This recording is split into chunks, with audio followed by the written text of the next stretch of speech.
आकाशवाणी गोरखपुर से प्रादेशिक समाचार।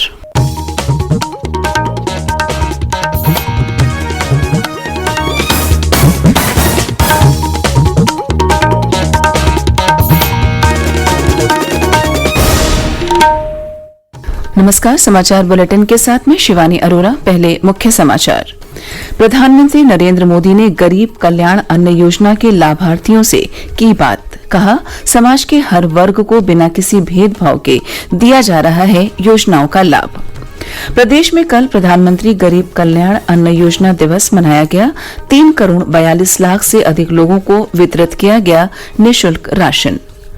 मुख्यमंत्री योगी आदित्यनाथ ने गोरखपुर में बनने वाले आयुष विश्वविद्यालय के निर्माण स्थल का किया निरीक्षण। और देश ने 49 करोड़ से अधिक टीके लगाकर कोविड टीकाकरण अभियान में नया कीर्तिमान बनाया। राज्य में अब तक 5 करोड़ 21 लाख से अधिक टीके लगाए गए। अब समाचार विस्तार से। प्रधानमंत्री नरेंद्र मोदी ने कल प्रदेश के गरीब कल्याण अन्न योजना के लाभार्थियों से वीडियो कॉन्फ्रेंसिंग के माध्यम से बातचीत की। इस अवसर पर प्रधानमंत्री ने समाज के हर वर्ग के लोगों को बिना किसी भेदभाव के योजनाओं का लाभ मिलने पर जोर दिया।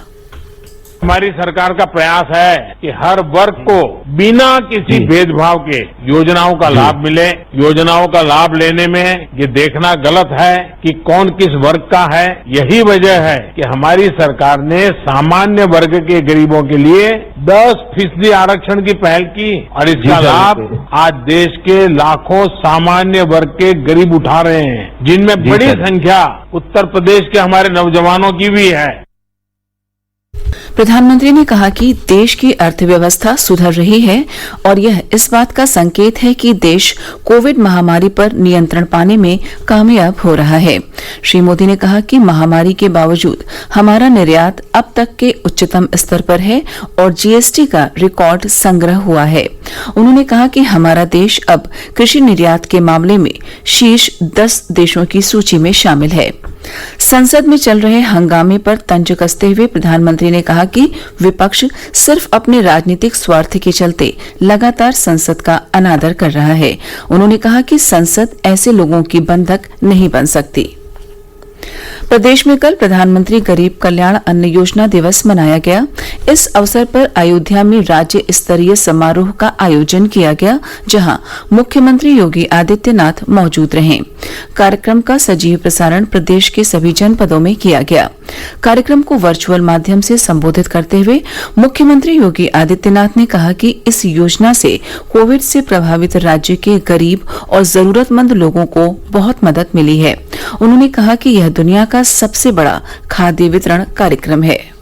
प्रधानमंत्री गरीब कल्याण अन्न योजना देश के अंदर 80 करोड़ लोगों को मुफ्त में राशन उपलब्ध कराने का एक बृहद अभियान है और सचमुच ये कहा जा सकता है कि सदी की सबसे बड़ी महामारी में प्रत्येक उस नागरिक को जो केवल अंत्योदय और पात्र गृहस्थी का राशन कार्ड धारक था, उसे तो यह खाद्यान्न उपलब्ध कराया ही गया, बल्कि अन्य जरूरतमंदों को यह खाद्यान्न प्रत्येक सार्वजनिक वितरण प्रणाली की दुकानों के माध्यम से उपलब्ध करवाने में मदद मिली। मैं इसके लिए आदरणीय प्रधानमंत्री जी का हृदय से आभार व्यक्त करता हूं।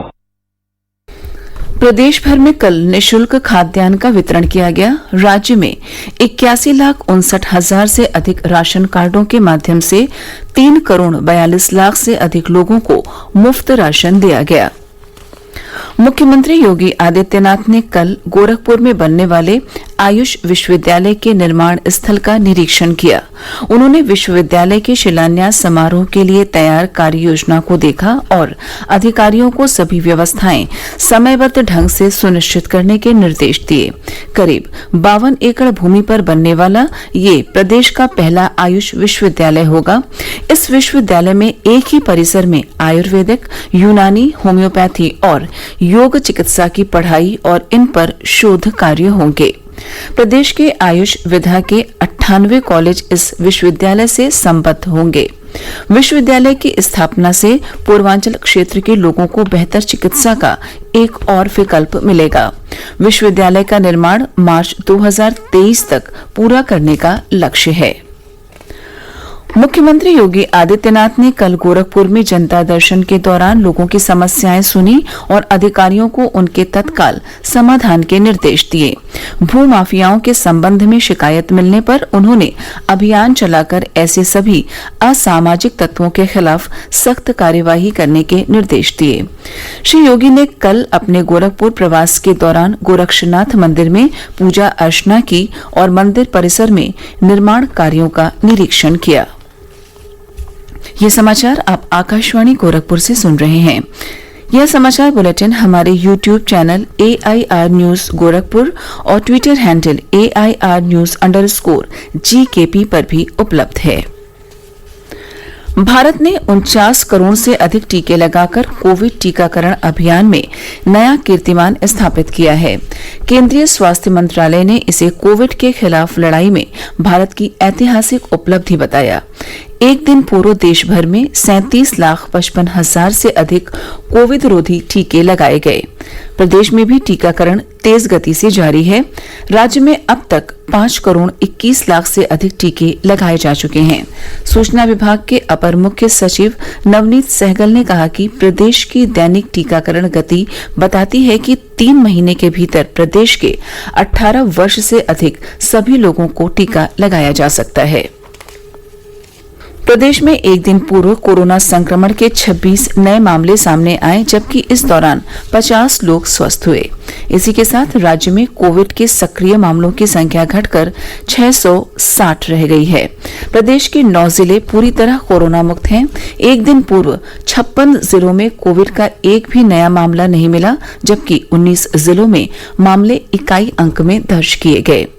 प्रदेश में कोविड नमूनों की जांच का कार्य लगातार जारी है। एक दिन पूर्व 2,53,000 से अधिक नमूनों की जांच की गई। अब तक 6 करोड़ 67 लाख से अधिक नमूनों की जांच की जा चुकी है। टोक्यो ओलंपिक में भारत ने इतिहास रचते हुए कल कुश्ती और हॉकी में रजत और कांस्य पदक जीते। कुश्ती में पुरुषों के फ्री स्टाइल श्रेणी के 57 किलोग्राम भार वर्ग में रवि दहिया ने रजत पदक जीता। स्वर्ण पदक के मुकाबले में उन्हें रूस ओलंपिक समिति के पहलवान ने पराजित किया। राष्ट्रपति, उपराष्ट्रपति, प्रधानमंत्री और खेल मंत्री ने इस उपलब्धि पर उन्हें बधाई दी है। हालांकि 86 किलोग्राम फ्री स्टाइल स्पर्धा में दीपक पुनिया कांस्य पदक के लिए कल अपना मुकाबला हार गए। महिला कुश्ती में विनेश फोगाट और अंशु मलिक को भी हार का सामना करना पड़ा। कल अच्छी खबर पुरुष हॉकी से आई, जब भारत ने जर्मनी को 5-4 से हराकर कांस्य पदक जीता। भारत ने 41 साल के बाद हॉकी में पदक जीतकर इतिहास रचा है।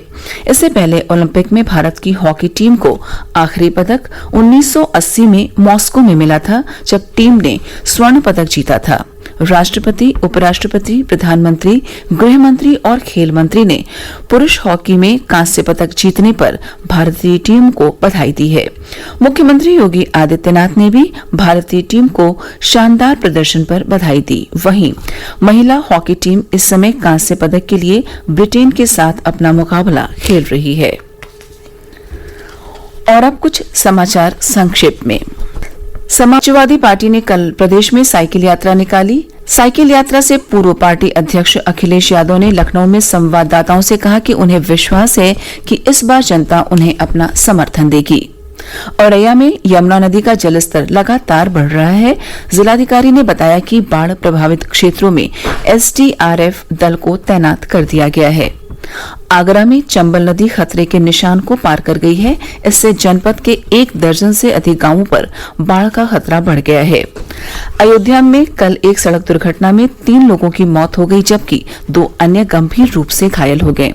दुर्घटना जनपद के कोतवाली रुदौली क्षेत्र में राष्ट्रीय राजमार्ग पर हुई। मृतक लखनऊ के सादतगंज के रहने वाले थे और वे लोग कार से अयोध्या दर्शन पूजन के लिए आ रहे थे। भारत और इंग्लैंड के बीच 5 मैचों की सीरीज के पहले टेस्ट मैच में कल दूसरे दिन बारिश के कारण खेल रोकना पड़ा। खेल रोके जाने तक भारत ने अपनी पहली पारी में 4 विकेट पर 125 रन बना लिए थे। इससे पहले इंग्लैंड ने अपनी पहली पारी में 183 रन बनाए। और अंत में इस बुलेटिन के मुख्य समाचार एक बार फिर। प्रधानमंत्री नरेंद्र मोदी ने गरीब कल्याण अन्न योजना के लाभार्थियों से की बात, कहा समाज के हर वर्ग को बिना किसी भेदभाव के दिया जा रहा है योजनाओं का लाभ। प्रदेश में कल प्रधानमंत्री गरीब कल्याण अन्न योजना दिवस मनाया गया। 3,42,00,000 से अधिक लोगों को वितरित किया गया निःशुल्क राशन। मुख्यमंत्री योगी आदित्यनाथ ने गोरखपुर में बनने वाले आयुष विश्वविद्यालय के निर्माण स्थल का किया निरीक्षण और देश ने 49 करोड़ से अधिक टीके लगाकर कोविड टीकाकरण अभियान में नया कीर्तिमान बनाया। राज्य में अब तक 5 करोड़ 21 लाख से अधिक टीके लगाए गए। इसी के साथ समाचार बुलेटिन समाप्त हुए। नमस्कार।